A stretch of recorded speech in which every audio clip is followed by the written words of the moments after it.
What's going on YouTube? David Rainwater. As we continue the challenge, we're going to start getting into some of the things that I know about. And some of these are going to be very personal because it's what I know, it's what I've been through. And as sometimes I get personal, you might see me get fired up. In which case, sometimes I have a tendency to curse like a sailor.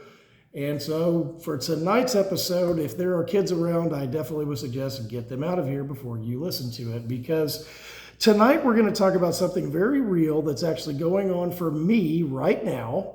And we're going to talk about how to avoid the "I need you now" conversation. And to preface this, I'm going to start by telling you that if you're an individual who has spent their entire life raising their kids and they're grown, and you took all that time to protect them and make sure that they had the best opportunities, if you have not taken care of this, shame on you, okay? Wake up, deal with it, because the impact that it will have on your families, I'm going to try to describe tonight. And if you're in the money business, whether you're a financial advisor, maybe you're an insurance agent, if you're in banking, and you haven't fixed this for your clients, put together the team of people that can handle this, turn in your license, get out of the business, because this is what your clients need you for. When things are going good, then they don't need you, okay? But at the end of the day, if you have not taken care of this problem, I don't know what you're doing, all right? So let me share with you what's going on in the "I need you now" conversation. Like most people, well, not most, I'd say there's a lot of people like me that are very fortunate to have two sets of families. You know, my parents divorced when I was very young, and I've been blessed with the greatest step parents, and that's really cool. Well, scenario A, we're going to talk about my father, who I just love to death. He's an extremely intelligent man, but he screwed up, and where I sucked was that I let him do it. As I moved from banking into the financial planning side of the universe, one of the things that I saw was how many people in retirement got in a position where they could not take care of themselves. Illness, stuff happens. And we're not talking about the short-term stuff. We're talking about the stuff where it's life-changing and things will never be the same, and then they could not get around on their own. They can't drive themselves.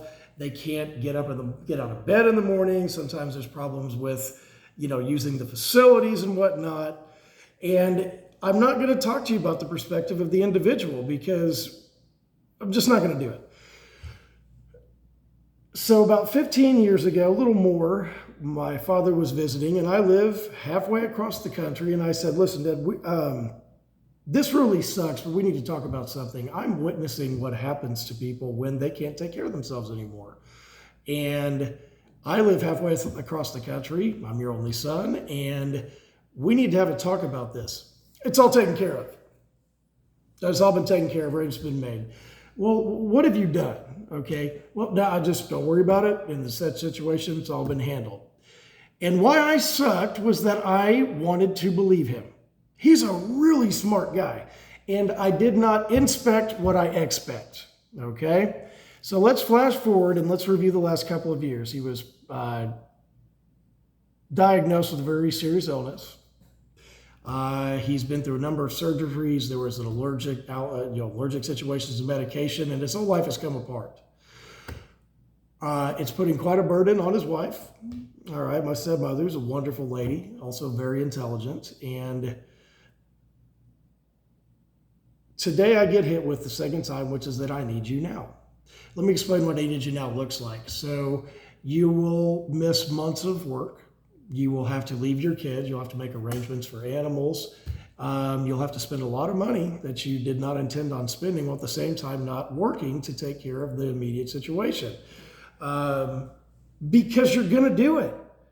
I mean, most kids are going to go fight and help their parents. Okay, they're going to do whatever they need to do. And all I'm suggesting is you need to make it easier on them. Okay? Don't think you've taken care of it because you freaking haven't. Period. You haven't. Unless you know that things are in place so that you will be able to. So you're going to screw their lives up, okay? Because they love you and they're going to come help you. Make it easier on them. And there's many ways you can do that, okay? There's no one size fits all. Financial institutions, insurance companies, they're smart. They've got a million different ways to do it, and a lot of them don't cost any money. They may cost a little bit of opportunity cost, maybe some interest. But let me give you scenario B. About the same time 15 years ago, I had the same conversation with my mother, and I said, what have you guys done to prepare in the event that you just can't take care of yourself? Because, just like I shared with my father, we're not going to put you in a nursing home. I mean, that's not an option. But unfortunately, as a son, there's certain things I'm just not going to do for my mother. I'm just not going to do it. And she actually had been thinking about that and was at least smart enough to admit that no matter what she thought she had prepared for, let's get into it. Right at the beginning of COVID, my stepfather, who's just an amazing guy, all of a sudden I get a call from my brother and he is in a coma. He took him to the hospital because he's having trouble breathing out of nowhere, and he's in a coma. And, this was, multi-complicated by COVID. The flights have shut down, the hotels have shut down, so I'm having to drive back and forth across the country. Happy to do it.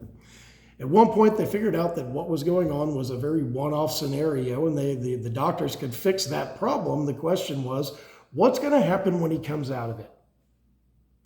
Is there brain damage? Will he be able to get around? We didn't know. Now, when it became very clear that he was going to come out of it, and we were waiting on the answer, my brother was scared. And rightly so, because, he's had a young family. He's much younger than me. There's layoffs sometimes that occur in his industry. There was some of that going on that hadn't affected them and still hasn't. But there's a lot of looming questions. They're building a house at the time. And on top of all of that, I go to dinner at his house, play with my new nephew. And he said, man, I'm really worried because you can't keep coming here all the time. And what are we going to do when he gets out if the situation is bad? And I said, Jared, do me a favor, stick a pin in that. Tomorrow night when I come for dinner, we're going to talk about that. Just let me look up a couple of things. And so the next morning I got up and I looked up the costs of home health care if he couldn't get around on his own. Round the clock, 24 hours a day at the house.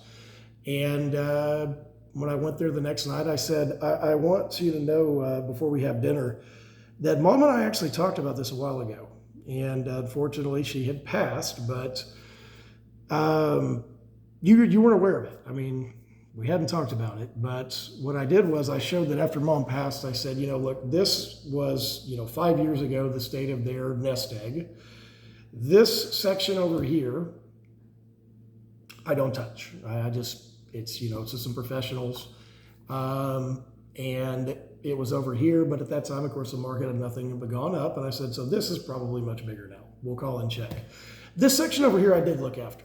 And the design of this section was to make sure that in the event that something happened to where they could not take care of themselves, there would be resources. So this is the cost that I showed him of having round-the-clock, 24 hours a day home health care in the town that they live in Oklahoma. And he looked at those numbers and goes, okay. I said, well, as you know, here they don't have any debt. Here's his income. And this is what this will do to come in and supplement because of this situation. And he looked at these numbers because he's a really smart guy. He does a lot of math for a living. He goes, oh my God, he's going to be fine without even having to worry about whatever's in the other accounts. And the look of relief that melted over his face, it was really the first time that it had hit home, like personally, why I'm in this business, the real importance of what we do here. This is important stuff, guys. I mean, look, it's not, if you're in the business and you are not having this conversation again, I've already told you, get out, okay? Because this one, they need you most. These are the situations that cause them to run out of money, okay? That cause burdens to the families, and it can all be managed, okay? It's not fun, suck it up. All right, this is what they need you for. They need you to tell them rather what they need to hear, not what they want to hear. Okay? Because as an advisor, you do not control the funds. If you're putting them in funds, you don't control it. You're not the fund manager. Okay, so you can't say what's going to happen there. You can't control interest rates. You can't control interest rates, but you can control having this conversation and doing something about it. All right. So the key concern that I want people to understand is this. If you're an advisor and you are talking about this and you're not getting through to people like me, I mean, I take full responsibility for not pushing the issue with my dad. I take full responsibility for the consequences that it's having on my life. And I'm sharing that with you to say that I would have done it differently now. I would have pushed the issue. I would have pushed hard. I would have been specific. I let it go. And now everybody's paying the price. Again, you can't make people do what they don't want to do, but you got to fight hard. You got to fight real hard on this. So I think that most advisors, if they are having this conversation, are having success because they're doing it wrong. Number one, they're being weak like I was, and they're letting it go. Most people, and this is just human nature, are in this fantasy land. It'll never happen, or things will be all right. We've taken care of it. No, you haven't. Okay? And we as advisors kind of let that go. We have a tendency to go for the path of least resistance. It just happens, you know. But I think those of you that are getting into it, you're focused on the wrong things. Yes, is it very expensive to have to pay for home health care or various items that come up? Yeah. But if you focus on that and you're not getting people to take action, you're focused on the wrong stuff. It doesn't work. What you need to do is really paint the picture for people. Okay? You need to talk about the impact that it's going to have on your spouse. One common thing that I've heard people talk about is a guy that got me in this business. You know, they said this made a lot of sense. They would say, you know, take a very large, you know, physical husband and a small wife. They'd be like, okay, so they'd tell her to ask her to lay down on the ground, and they would say, can you go pick her up? Most of the time, yeah, I can do that. All right. Now you go lay down and you go pick him up. It's not going to happen. That had an impact.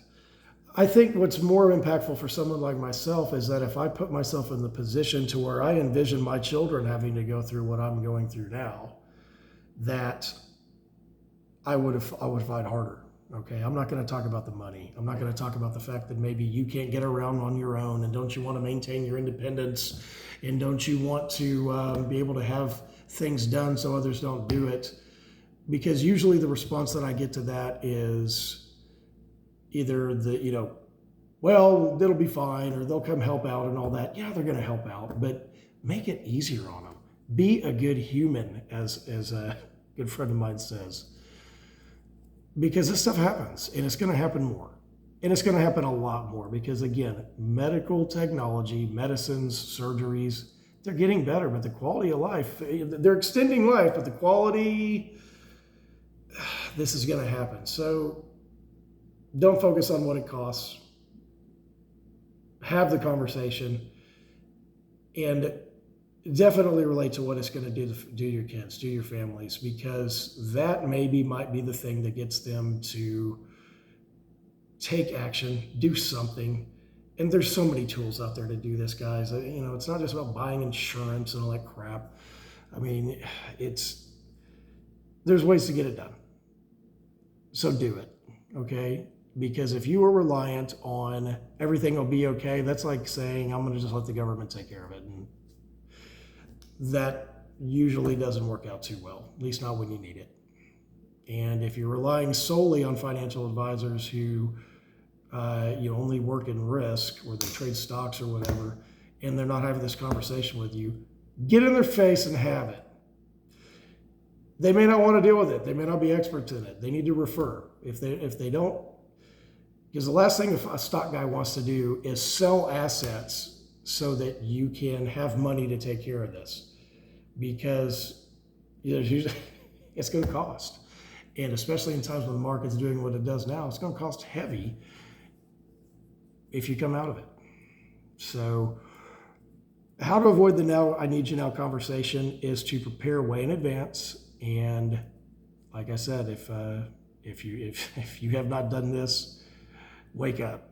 And if you're a financial advisor or banker or insurance agent and you're not dealing with this, really getting to the root cause of this and handling for your clients, quit, because you're not doing your job. At any rate, we're going to get more specific into things as we go on here, and we'll get into tools. We'll get into the trainings that are provided. We're going to get into the things that I hate about the financial insurance business. We're going to talk about things I love about it. But I wanted to start this reference by saying, hey, look where I screwed up. Look at the effect that that's having, and don't make the same mistakes I did. Be better. Be better than that. All right, y'all, if you're getting anything from this, like, subscribe, share. Also, I would say that if there's something specific that I mentioned that you want to know about or you want me to discuss, put it in the chat. I'll be happy to. This is all designed to serve you, not me.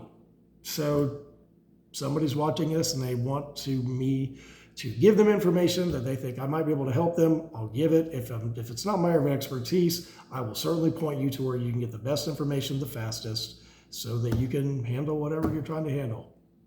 All right, we'll talk later.